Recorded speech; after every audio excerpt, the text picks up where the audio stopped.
I want to give you now just a list of some people who are candidates for deception. And as I go through this list, I invite you to check with yourself.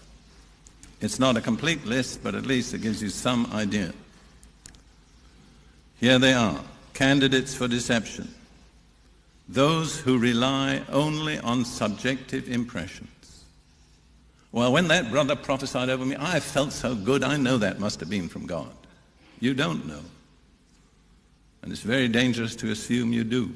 There are a lot of other tests you have to apply.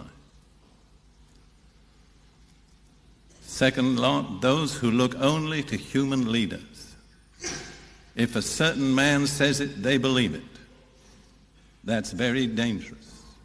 There are no infallible human leaders, and I'm not one. I don't want people believing it because I say it. I think those of you that know me, I'm always careful to direct people to Scripture and not to my subjective impressions. Third category, those who accept supernatural signs as a guarantee of truth. Jesus himself said that false prophets will arise and show great signs and wonders, but they're false prophets. So the mere fact that something supernatural takes place is not by itself a sufficient guarantee that the person who produces it is a true prophet. The next category are those who through personal ambitions are susceptible to flattery. Because you know what I said about flattery? The one who flatters his neighbor with his mouth spreads a net for his feet.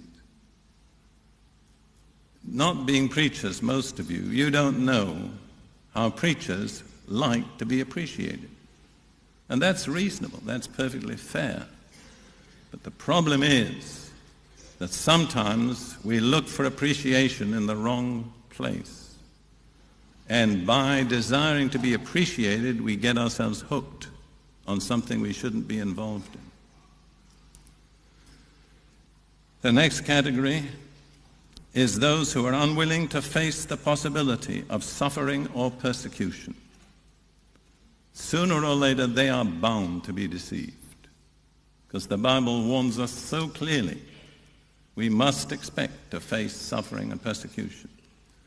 Peter says in his first epistle, chapter 4, verses 1 and 2, because Christ suffered in the flesh, arm yourselves with the same mind. In other words, be prepared for suffering. My comment on that is that a large number of God's people today are being sent out unarmed. They haven't seen this fact that suffering happens. It's part of the Christian life. It's part of God's way of dealing with us. And anybody who only promises good, I could say without qualification, is a false prophet. And then, finally, those who are ignorant of Scripture. Now, there are people in remote countries or persecuted situations where they don't have a Bible, they just have a word. God will be merciful to them. But for you and me who have the whole Bible easily available, if we don't study our Bibles, we are candidates for deception. We deserve to be deceived.